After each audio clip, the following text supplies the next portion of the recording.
Thanks for tuning in to Cape Fear Sports Report. This week we've got our game of the week. NC State was in town for a little baseball action, plus the Globetrotters were here at Trask Coliseum. But it's March, and that means madness. We'll have our own form of the brackets here on the Cape Fear Sports Report.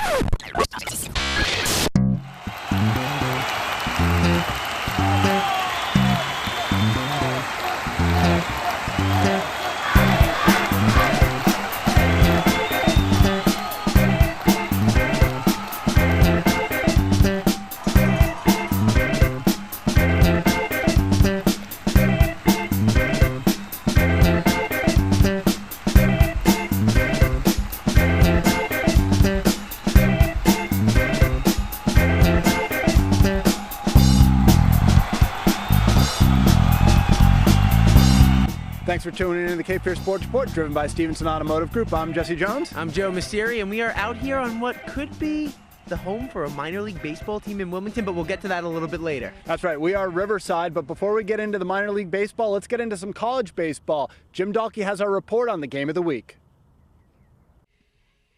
Thanks, guys. Jim Dalkey here at Brooks Field, where the 9-7 Seahawks are taking on the 12-4 NC State Wolfpack. The Wolfpack come into town after a 24-6 routing of North Carolina Central on Tuesday. The Seahawks are hoping to keep things a little bit more competitive here, though, today. Let's take a look at the highlights. And the Seahawks proved to be more than competitive. With one out in the first, Grayson Evan pokes a single into center field for one of his 3 hits on the day. The next batter is Cody Stanley, who nubs the ball to the pitcher, but beats the throw out to first. Then after a Hunter Ridge walk, the bases are loaded for Andrew Kane, who rips a sharp grounder to third base, gets the out at third, but beats the throw to first, and a run comes home for the Hawks. Kane had a huge day for the Hawks, and more on him in a bit. Then after a Robbie Monday walk, Alex Hill stepped up to the plate. The right fielder's up with the bases loaded and rips a single into right field. 2 runs come home for the Hawks, and UNCW leads NC State 3-0 after the first inning. The Seahawks continue to pour it on in the second. Kane comes up with 2 on and blasts the ball to deep center. And it is out of here! Kane finished the day 3 for 4 with 4 RBIs, 3 runs scored, and a double away from the cycle. The Wolfpack would make things interesting late with a 4-run 6th, but the Seahawks held on to a 9-6 lead heading into the 9th as Stephen Harold shuts down the pack and the Hawks pull out the victory 9-6.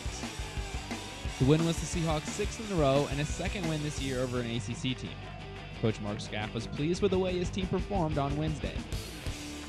We got off to a great start offensively. I thought our approach was outstanding, and against 3 different arms in the first 3 innings. And I thought Kane had an outstanding game. All 4 at bats, quality at bats, putting good swings on it, and our bullpen was very, very good at the end. Harnett, Smith, Booth, and Harold all. It got a little bit interesting with a couple walks mixed in there, but they made pitches when they had to and held NC State at bay. You can catch the Hawks next weekend at home at Brooks Field for a 3-game homestand against Towson, the first against a CAA opponent. All right, well, that's our game of the week. We also had an event of the week. Oh, John Rendelman playing against the Harlem Globetrotters. I think he tried to make a Joe Namath guarantee. Check out how it worked out. Not so good. The names on the back of the Globetrotter uniforms have changed, but the song remains the same, as do the antics. The Harlem Globetrotters entertained the Trask Coliseum crowd Friday night with plenty of laughs and plenty of dunks.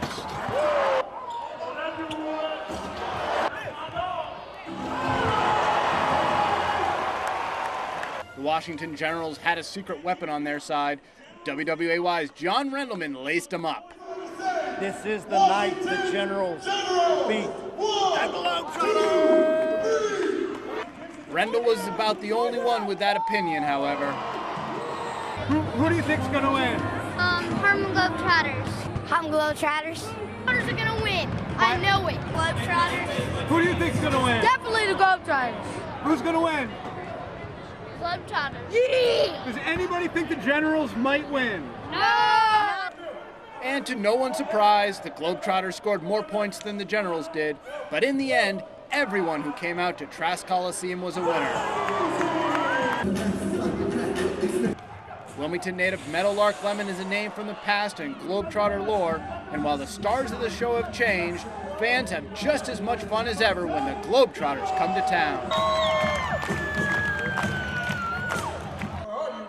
And that's a wrap from Trask Coliseum. John Rendelman did score a career-high 3 points. Better luck to you in the Generals next year, however, my friend.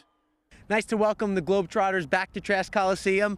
Better luck next time for the Generals, but it's really great to see a family activity like that here in the Port City. And speaking of family events, we might be right here at the home of the Wilmington Minor League Baseball team. We'll soon find out. Stay tuned. It's the Cape Fear Sports Report, driven by Stevenson Automotive Group.